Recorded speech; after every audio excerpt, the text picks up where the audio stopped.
Jimmy Brosey please take his seat? Thank you.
Detail 10 Hood.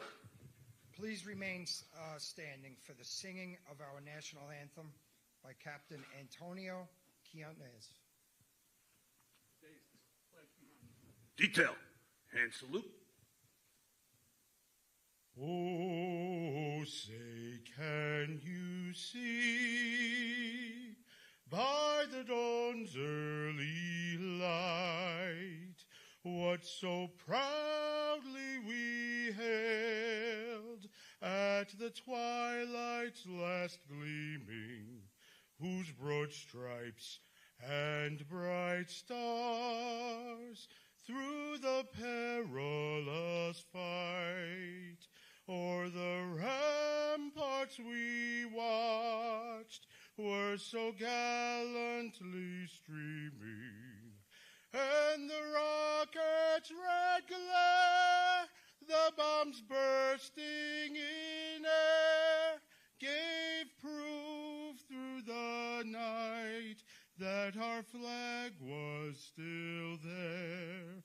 Oh, say, does that star-spangled banner yet wave o'er the land of the free and the home of the brave?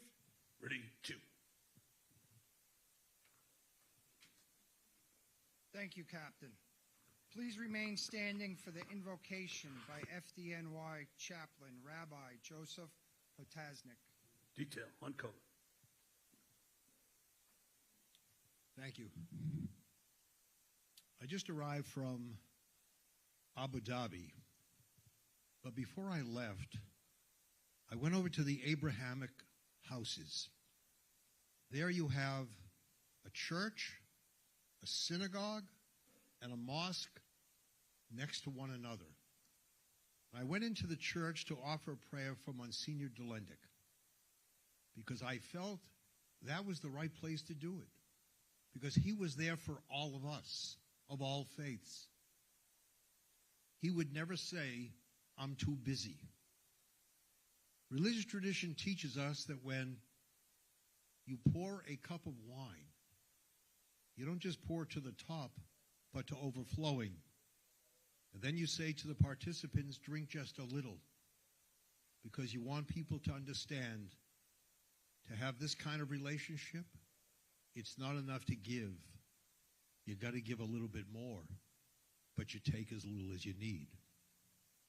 Today we are here to remember someone who didn't give a little more, who gave a lot more, and took so little for himself.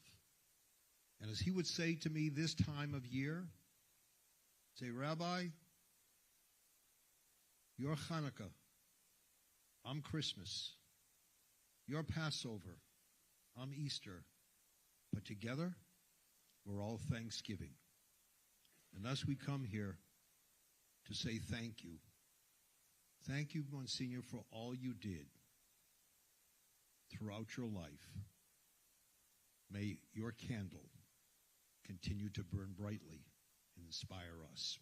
Amen. Detail, recover. Thank you, Rabbi. Detail at ease. Will everyone please be seated?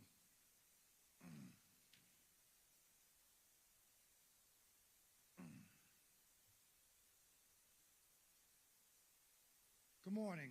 My name is Captain Mark Schweikart, and I want to thank everyone for coming to today's World Trade Center plaque dedication ceremony, honoring our fallen member, Monsignor John Delendick, lost to us on November 23rd, 2023. I would like to take a moment to introduce the members of our dais. Ladies and gentlemen, please hold your applause until the end while I say each distinguished member's name. Fire Commissioner Robert S. Tucker. First Deputy Commissioner Mark Guerra. Chief of Fire Operations Kevin Woods. Chief of Fire Prevention Thomas Correo. Assistant Deputy Commissioner James Harding. Assistant Commissioner Dominique Joseph. Battalion 5-8 Commander Neil Cronin. UFOA President James Brosey. UFA President Andrew Ansbro. Brooklyn Trustee Doug Carroll. Superior Officers Association President Kathleen Newth. FDNY Chaplain Father Joseph Hoffman. FDNY Chaplain Monsignor Mark Filaccioni. FDNY Chaplain Rabbi Joseph Potasnik.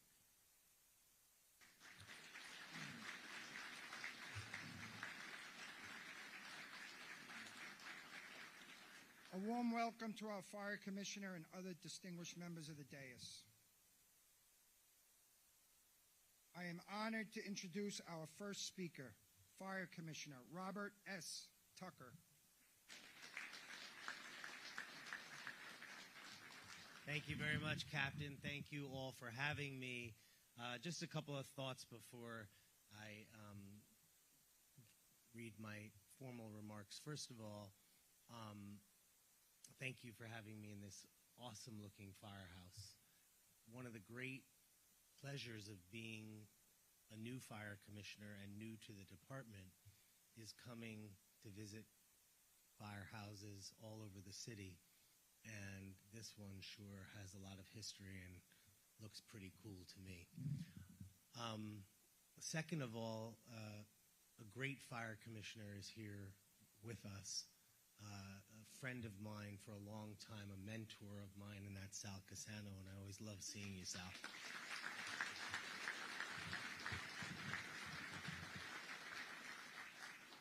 Third of all, because sometimes when I read remarks, it may to some people come off as inauthentic, but I want you to know that the chaplaincy in this department is very important to me. And it's not just because I knew Monsignor Delendick from my time as a trustee of the foundation, which I think all of you know I've been a part of for a long time, but it's because people like Rabbi Potasnik get off an airplane at Kennedy Airport after a trip, a long flight from Abu Dhabi, and they come right here to honor not just the Monsignor, but all of us. And that's the FDNY that I have found in the first 102 days of being the fire commissioner, and that's why I love my job so much, and I'm so honored to have this role as your commissioner. So thank you to Ladder 170 and Engine 257 and the 5-8 Battalion for having me here and for all that you've done today to honor our friend, Monsignor Delendick.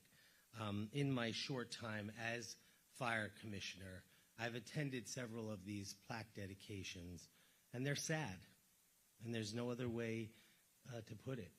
It's a time to remember the lives of people in the department who we loved and for whom we want to celebrate and honor forever. And Monsignor Delendick is absolutely one of those people. For so many of our members, and especially those who work here, the Monsignor was a calming and steadying voice in their times of need. On good days, he was a friend and a confidant, quick with a joke and a jab.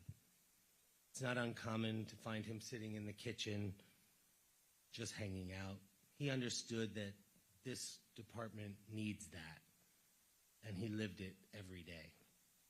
Monsignor Delendick came to the fire department as a chaplain in 1996, a job he loved and cherished.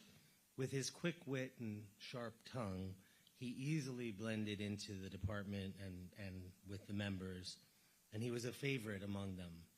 He knew how they talked, how they thought, and what they valued.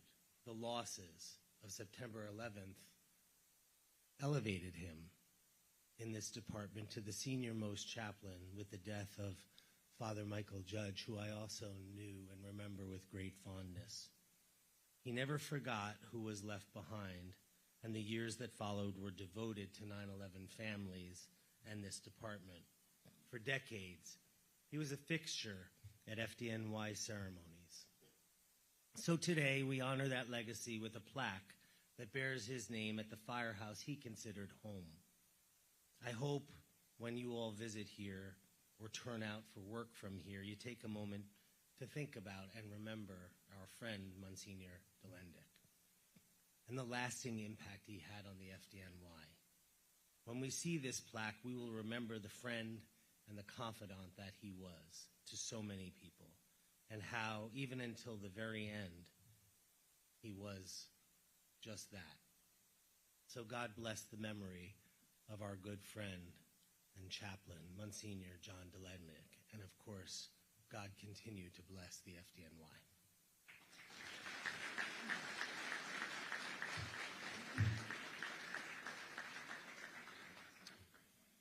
Thank you, Commissioner Tucker. Our next speaker is First Deputy Commissioner Mark Guerra.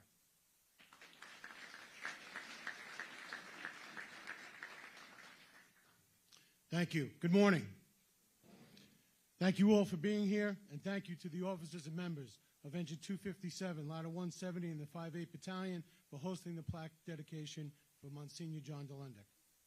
Monsignor was my chaplain, and he was my friend. He was always there for me. When my dad had a serious stroke, he was there to give him last rites. My dad lived for 7 years after that, and when he passed away, Monsignor was there to say the funeral mass. I also had the pleasure of working with him in the ceremonial unit for more than 20 years. He was always there for the FDNY.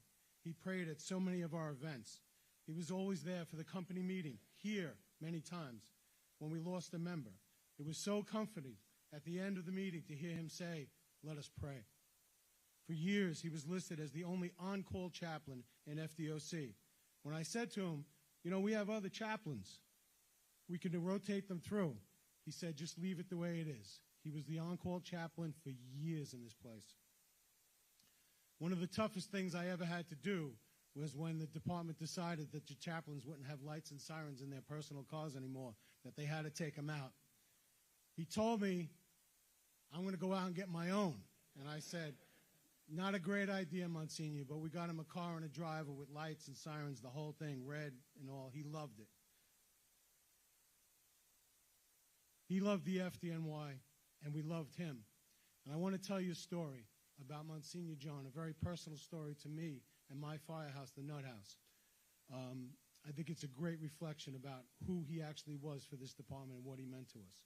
So a few years ago, firefighter Chris Wheelahan from Ladder 111 had a heart attack out in Marine Park, and he eventually passed away. But the night that he had that, we were all gathered in Beth Israel over on Kings Highway, and we were in the room where Chris was. He was on a ventilator and having a very tough time of it. And as we're standing there, Monsignor's on one side of the bed and I'm on the other, standing there with Chris' wife, Mary. I'm not allowed to point her out, but she is here today. All right?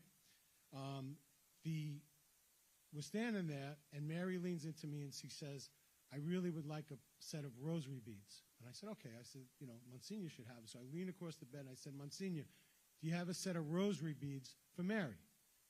And he, as most of us who know him very well, sometimes turned down those hearing aids so he couldn't hear so well. Sometimes he just didn't pay attention to what he didn't want to hear, right? But he leans over and he says, sweet peas? Why would she want sweet peas, right? Yes. And I just shake my head. I looked at Mary, and in that very awful moment, we had a really good laugh. A good laugh at a very terrible time.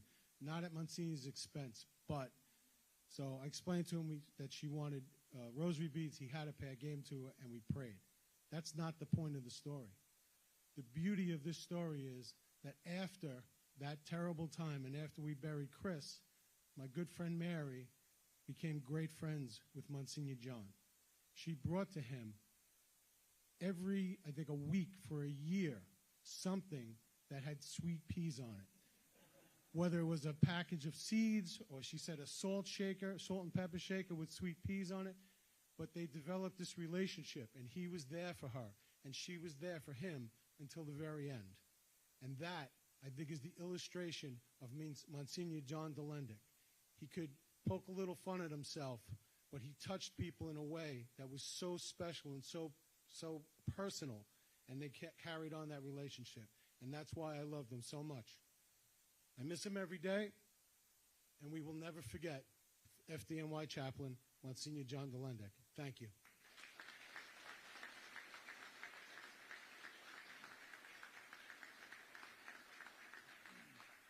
Thank you, Commissioner Guerra.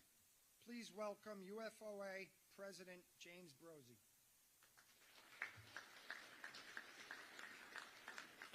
Good morning. Despite the frequency in which I seem to be doing this as of late, I am never underimpressed with not only the turnout, but the willingness of the brothers and sisters to sacrifice their time and their money and their energy to give someone a proper send-off. A place like 257, 170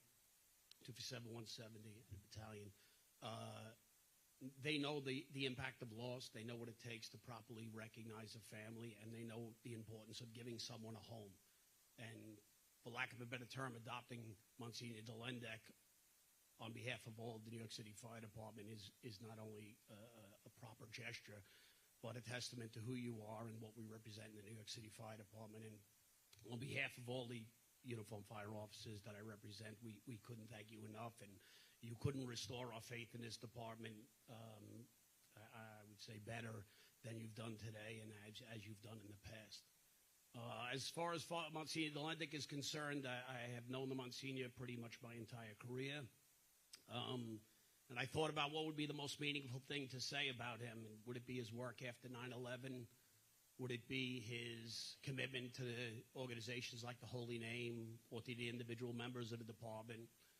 His dignity in which he went through his illness as he tried to fight for every last day in which he could serve the department? Or even his willingness to say my father's mass as he passed from a similar illness, despite not even having the ability to stand for the majority of the mass. And that's not really it. Realistically, his greatest contribution to the New York City Fire Department was his ability to connect with the members.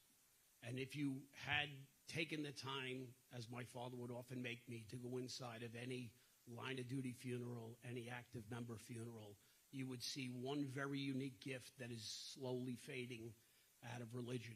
It was the ability to connect not only the service and the camaraderie and what we do as a fire department, as well as the importance of coupling that with faith. Because many of the things we encounter are unexplainable, and that they are difficult to get through without the support of each other, without the support of an organization like this, and without the faith of some higher being. And the beauty of his was it didn't matter whether you were Catholic or whether you were not, whether you were practicing or whether you were not. He knew the importance of faith, and he knew the importance of connecting that message from what we do to what we should have faith in, because that is pretty much the only thing that carries us through this and the tragedies we will face going forward. And so it's my honor to be up here and to present a plaque on his behalf, but it is even a greater honor to be amongst the people who have taken the time to celebrate this man and what he had done for us over the last 30 years. So all I can say is thank you, and God bless Monsignor Delendick.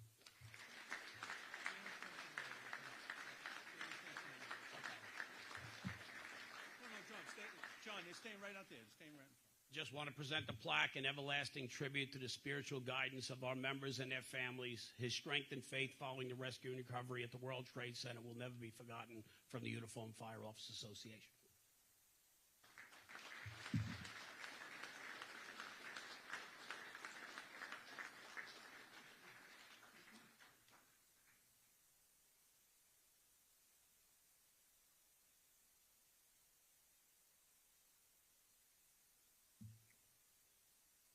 Thank you, UFOA President Rosie. Please welcome UFA President Andrew Ansbro.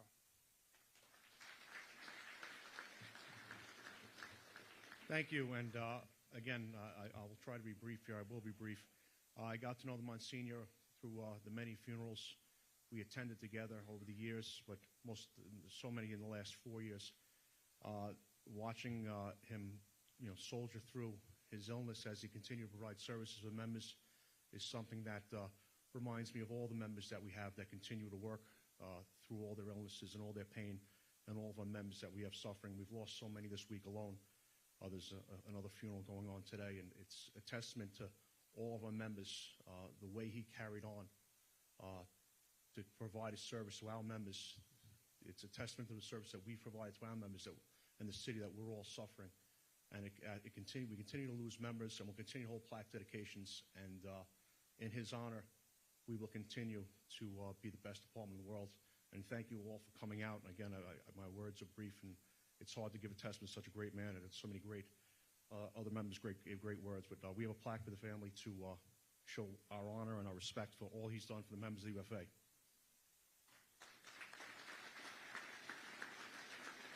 In loving memory of Monsignor John E, FDNY Chaplain, an everlasting tribute for his exceptional dedication to his priestly duties during the FDNY rescue and recovery at the World Trade Center from the Uniformed Firefighter Association. This is a small testament for the work that he's done, and he'll never be forgotten. Like all of our members that are lost, he holds a place with those that carried the lines and the hoses and the axe and did the work for this department. And he brought a lot of them home in the end. And we thank his family for letting us have him for the time we did and the service. Thank you.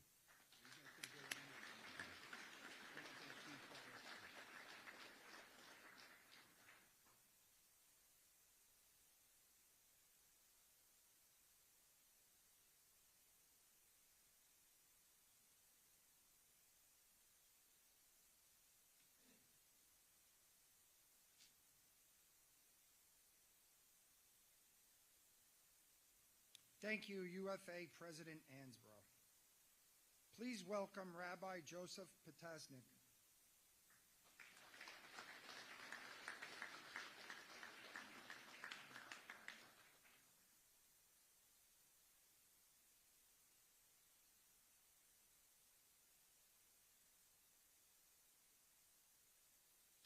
Firstly, for members of the Catholic community who are here, I want to make an important announcement. I have no more tickets for midnight mass. Because Monsignor Delendick would call me year after year. I need 2 more tickets. I said, Monsignor, he says, you can get them. I can't. Secondly, I remember when I first became a chaplain, Monsignor said, I want to take you for breakfast. So he brought me to the firehouse. And he offered me a bagel with cream cheese. I said, Monsignor, as a proud member of the Jewish people, a bagel with cream cheese is an incomplete bagel. A bagel with lox and cream cheese, that's a bagel.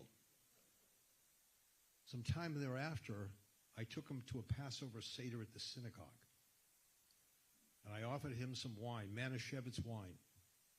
He said, Rabbi, after tasting this, let me tell you, Manischewitz wine is not real wine. And Deputy Commissioner Guerra, in line with what you said about the rosaries, I remember the Monsignor said to me one day, he said, these are so very expensive. I said, Monsignor, I want you to memorize one word, wholesale. Wholesale, Monsignor. It's a much better way to purchase them if you don't. I have a guy.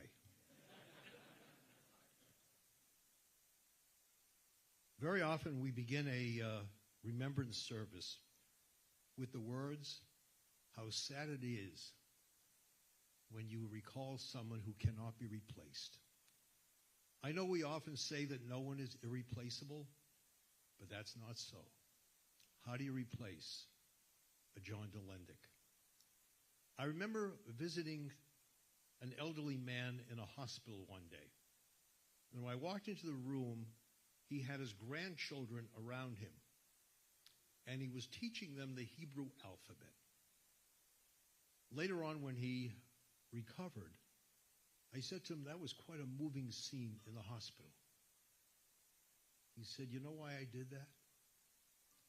I didn't want my grandchildren to remember me as some old man connected to all these tubes.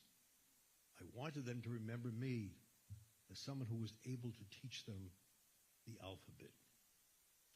So I remember John Delendick, which I think was the last service he performed reading the necrology at Memorial Day for us. And I thought to myself, here he is, he's dying. And yet, he didn't want to be remembered as someone who was dying. He spent his time bringing comfort to those who were living. It is said that the eyes are composed of two parts, the light and the dark, but you only see out of the dark. That was John Delendick. Even in the most difficult and darkest moments, he could look out and see light and love. And that is why, no matter how he felt, when he answered the phone, it was always that greeting, good morning, and how are you? So let's not remember how he died. Let's come here and remember how he lived and how he loved his faith, his family, and the FDNY family. And we're here to say, Monsignor John, and we love you. Thank you very much.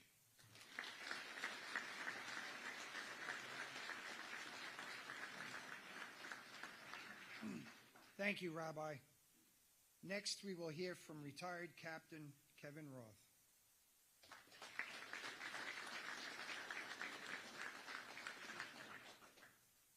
Thank you. Welcome to Monsignor John's second home, because it really was like his second home to him. We first came into contact with Monsignor John on December 18th, 1998, when we lost Joe Cavalieri, Chris Bopp, and Jimmy Bohan. Monsignor John and Father Judge were our two spiritual advisors. They were here, and they guided us through that very difficult time. Seemed like the two of them were always here. They would always come for dinner, even though he was in, I believe it was St. Anthony's at the time. He would stop by all the time, check up on us. He got very close with the families here, and guided us through. Remember one night they came for dinner. They brought John Sanino from the Firefighters Cookbook for the old timers. We had a nice dinner, and he was always there for us. And then September 11th happened, and unfortunately we lost Father Judge, and thankfully Monsignor John was spared. We like to say Father Judge had to take care of our brothers who passed, and Monsignor John stayed down here with us to get the department through. Then, basically by either luck or divine intervention, shortly after that, Monsignor John was transferred to St. Jude's right here in Canarsie, and that's when he really became a part of this house. He was always here. He was a fixture. The guys here know. We would call him for dinner. You wouldn't have to tell him what we were having. You just have to tell him what time to show up. He would just love to stop in, have a cup of coffee, just sit here with the members. He loved that Canarsie always gave him what we call dinner and a show. Sit down. He liked when we, I would say this nice, broke each other's chops, all right? And, it was all, we had a few characters pass through here, and someone would usually start a story when they would tell a story, and they would look at Monsignor John and say, "Forgive me, Father," before the story started. And we all perked up because we knew it was going to be a good story. And he never scolded us, and he heard some things he shouldn't have, but he never said anything. So then, like I said, he guided us through. He guided us through a lot here in Canarsie. Canarsi's had more than their share of heartache. When we lost Steve Pollard, Monsignor John was here for us. When we lost Timmy Klein, Monsignor John was here for us.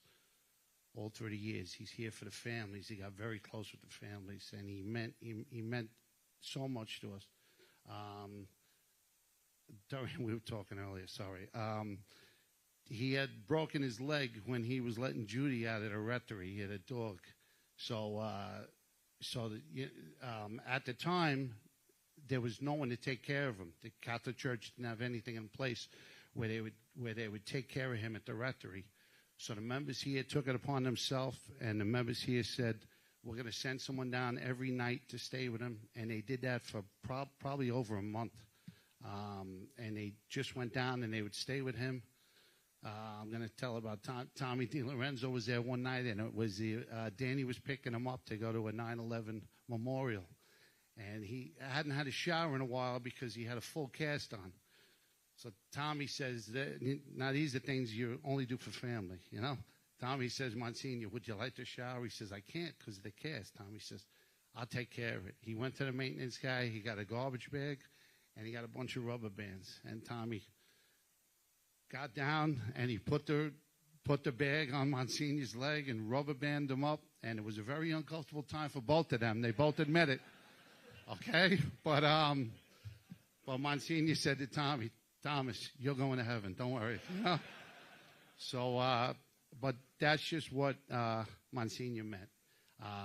Then when Monsignor got sick, and he was in and out of the hospital, the members here and the Canarsie alumni, they said, "We are not going to have our brother be by himself at the end." So we worked out a schedule. We talked to Danny. We were able to get a van, and we sent a group of guys to sit with him every day in the hospital. Buddy and Eileen were there most days, you know. They were always there, but we sat with him every day in the hospital just to see if he needed anything and just to spend time with him. Turns out we weren't the only one who felt like that, because he was never alone. They told us there were fire commissioners, there were chiefs of departments, there was doctors, there was everyone coming to see him all the time. He was almost like a celebrity down there. So anyway, one day, myself and Mike Sullivan are sitting with him in the hospital, and Chris Cucaro calls, who's a Canarsie alumni, and he's a fire marshal now with the canine unit. And Chris says, "Hey, I'm downstairs. I'd like to come up and see the Monsignor." Monsignor hears it and says, "Oh, tell him to bring the dog." And I says, "We're on the 12th floor of a hospital. They're not going to let him." So I says, "Chris, he wants to see the dog." Chris walked into the lobby with the dog. He went to the desk. He says, "I'm here to see the Monsignor." The person at the desk says, "Everybody's here to see the Monsignor. Room 1201 or whatever it was."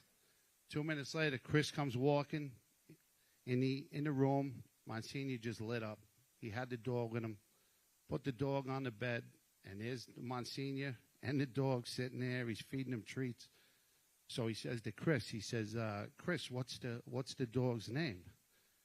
Chris says, "Well, Monsignor, every dog on a canine unit is named for one of our fallen brothers or sisters. In fact, oh, there's Chris right there. I hear the dog. Look, he knows." So anyway, so says, and Chris says, every dog is named after a fallen brother or sister. And Chris says, "My dog's name is Judge, after Father Michael Judge." And a lump in my throat could not have gotten any bigger. But Monsignor just grabbed them by the head, and they sat there looking at each other, and a sense of peace just came over them. And it really renewed my faith, because I says, something's going on here. These two guys started their journey together, and it seems like they're ending their journey together. And anyway, we lost him a short time after that on Thanksgiving. Chris was there with the dog again the day before. Thank you, Chris.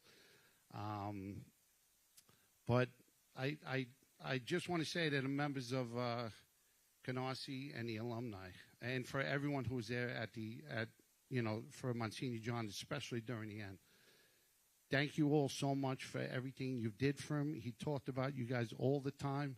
He absolutely loved this place. This was his home away from home. And I know that with the plaque that we're going to be presenting today, just the fact that it says Engine 257, Ladder 170, and Battalion 58 for his name, he was a bit of a buff, so he would be absolutely thrilled. So anyway, thank you once again, and God bless. Thank you.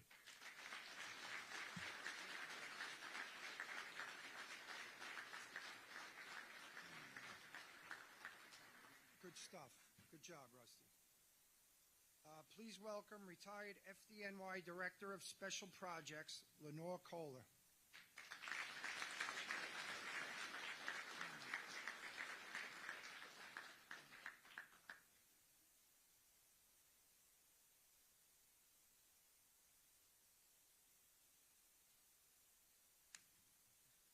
I really didn't need assistance, but there was a handsome captain offering it, so who am I to say no? Okay, thanks.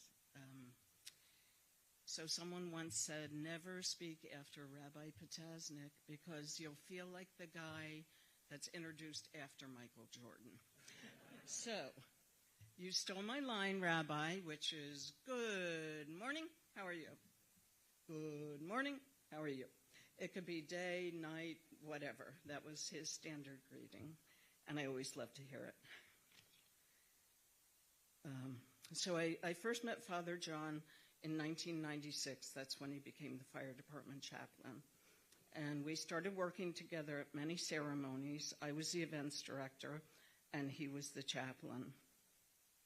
The ceremonies included happy and upbeat things like promotions, graduations, and medal day, but also some very sad ones, such as plaque dedications, memorial services, and the most heartbreaking of all, which was line of duty funerals.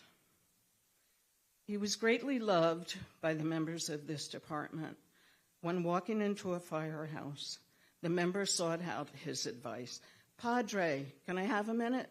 Father, may I see you afterwards?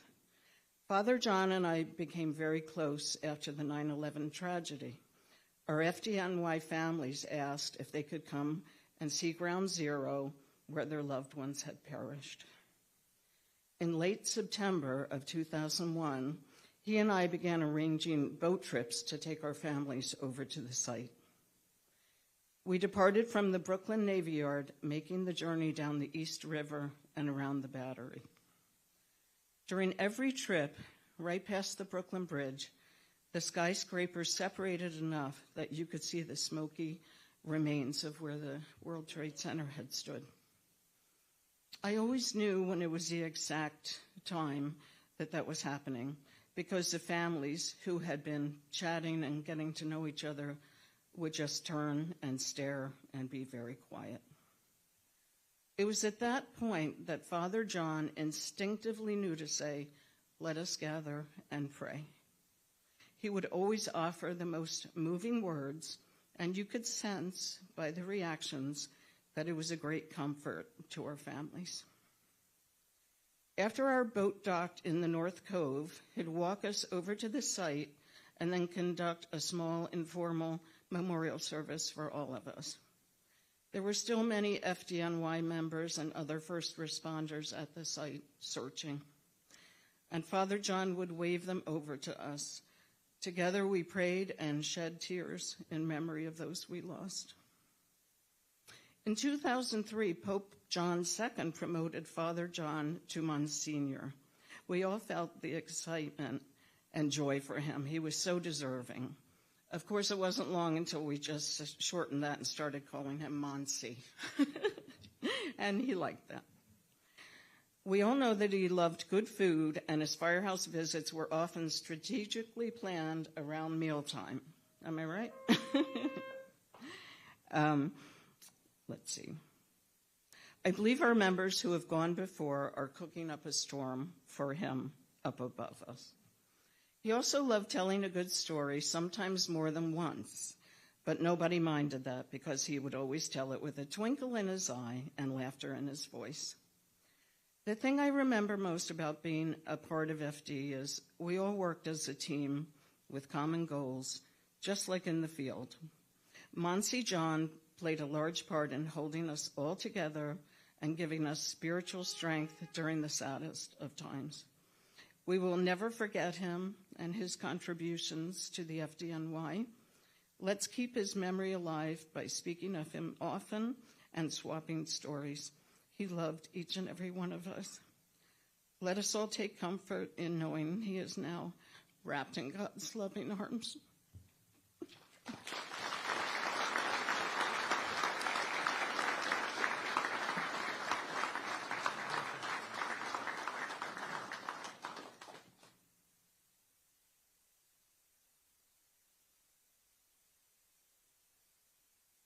Thank you, Lenore Kohler. Now we will hear from retired firefighter Danny Prince.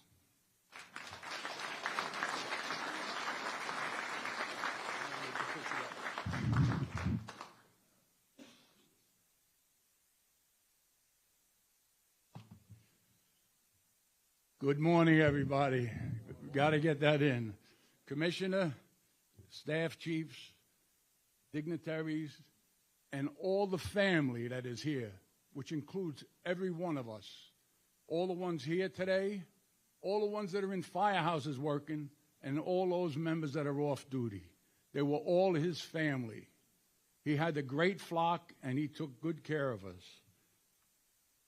I met the Monsignor with the Anchor Club back in the early 80s. He was their chaplain.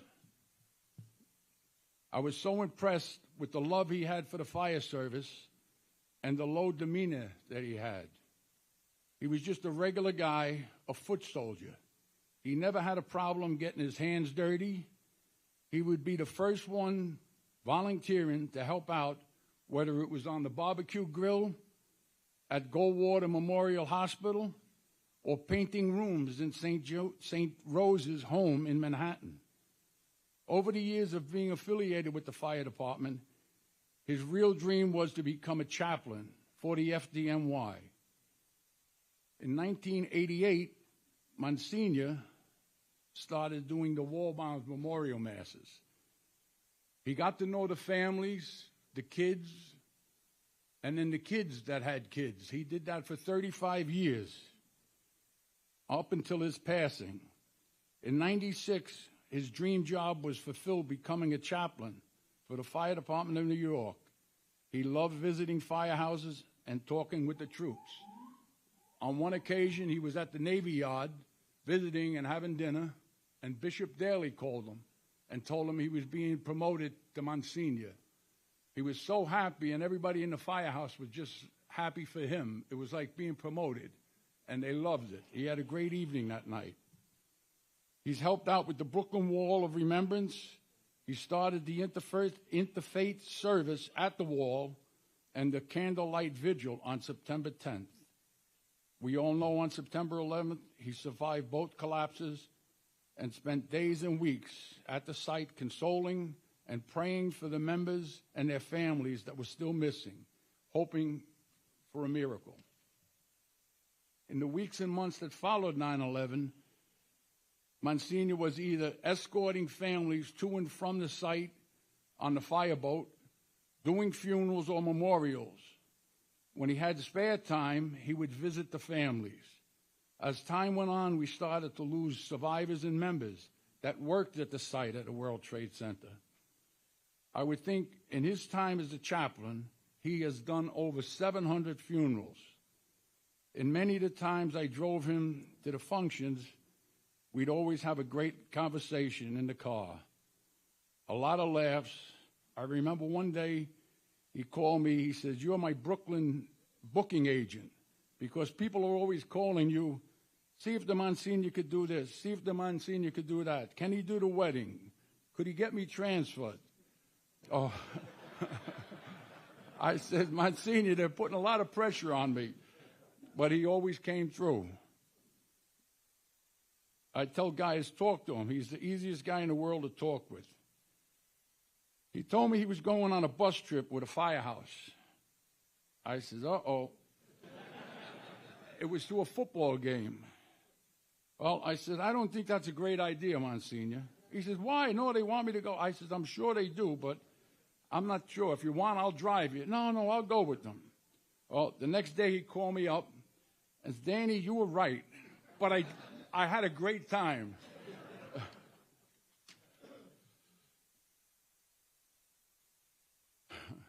I remember being with the Monsignor at Russo's for one of the affairs.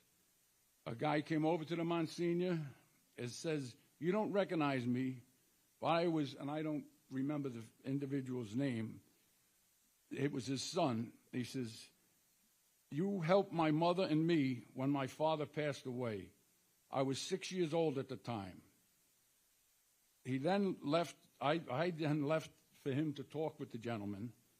And later I met him again, and he spoke. He said how grateful he was to see the Monsignor again and thank him for what he had did for his family.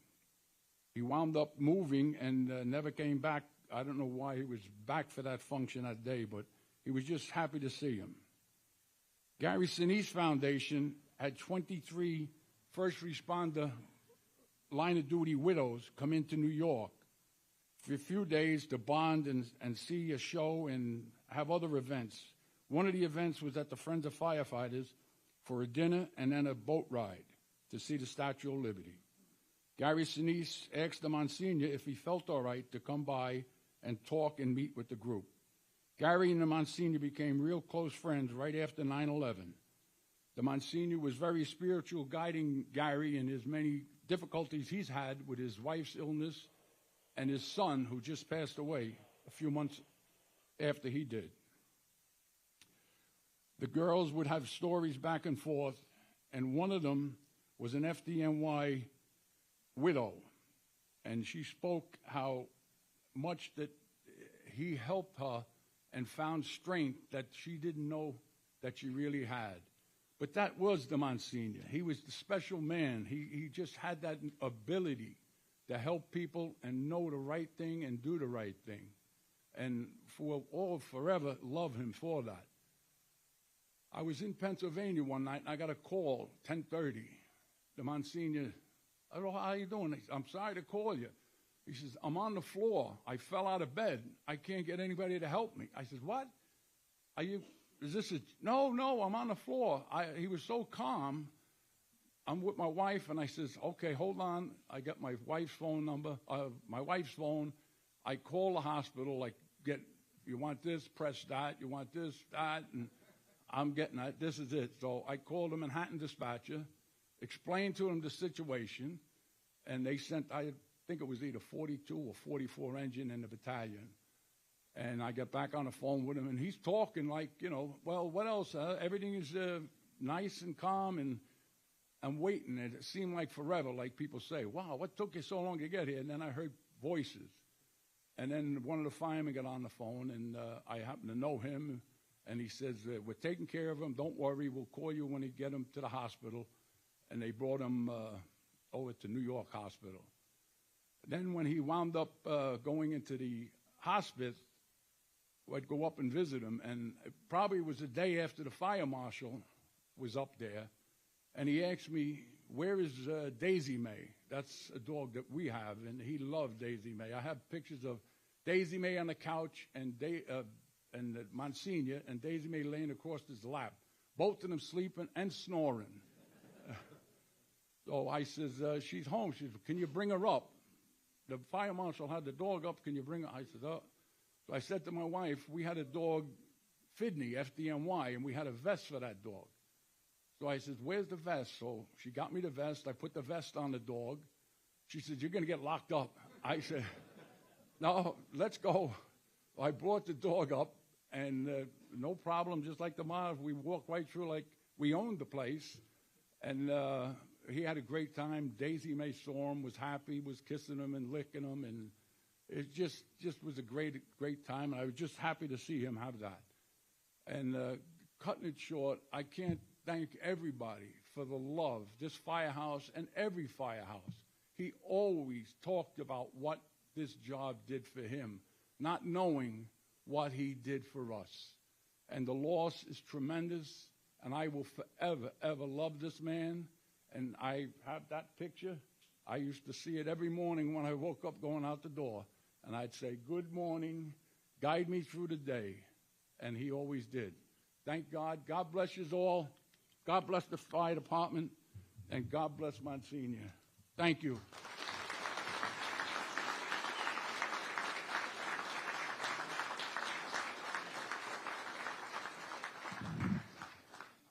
Thank you, Firefighter Prince.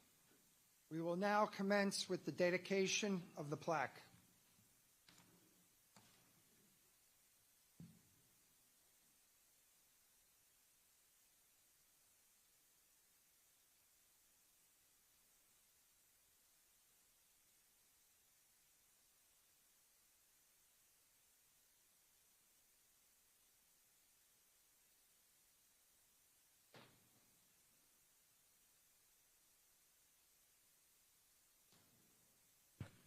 Gotta get out of the way so they can get over there. No, Mark Schweiger's going over there too. Dan, you should have come in here. All right. And then everyone else. Eileen's not here. Sitting down. There's no sitting. You gotta get out of the way though. You're blocking the camera. So I can't read it.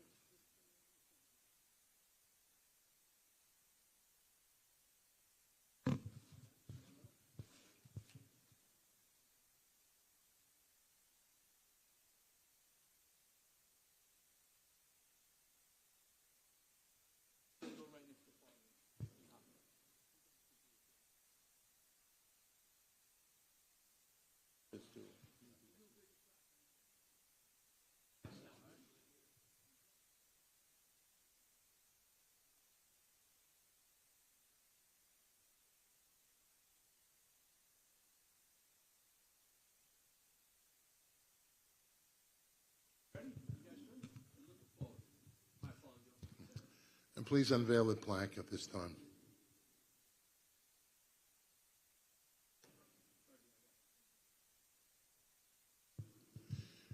The plaque reads as follows: dedicated to the memory of Chaplain Reverend Monsignor John E. Delendick, Battalion 58, Engine 257, Ladder 170, who bravely served this department throughout his spiritual guidance and compassion while shepherding our members during the rescue and recovery efforts at Manhattan Box 5-5-8087, World Trade Center, November 23rd, 2023.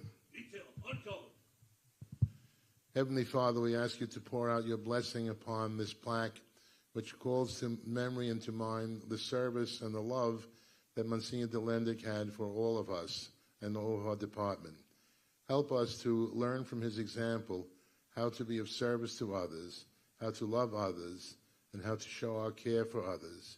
May his faith, dedication, and desire to sacrifice and give of himself inspire us all and help us to reach out to one another in love and in peace. And may the blessing of Almighty God, the Father, Son, and Holy Spirit come upon this plaque and remain with it forever. Amen. Detail, recode.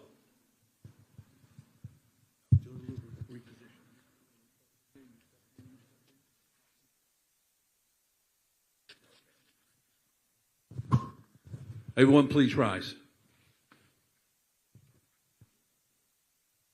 Detail. Hand salute.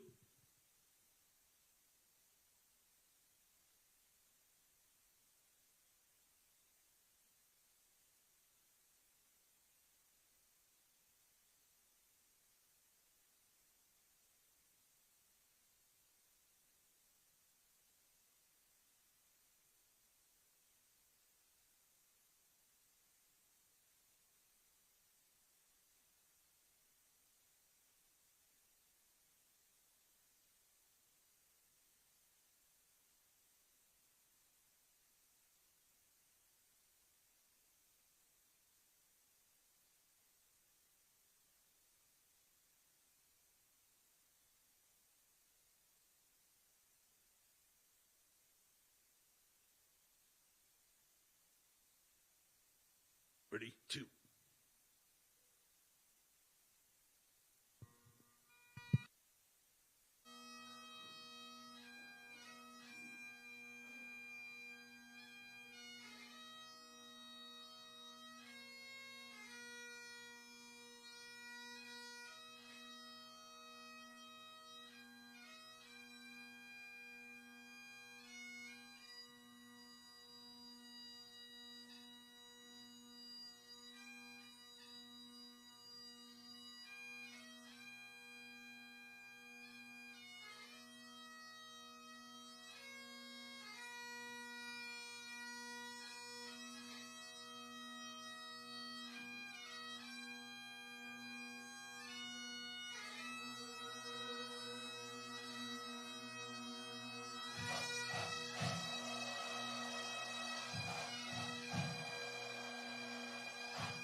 You can be seated.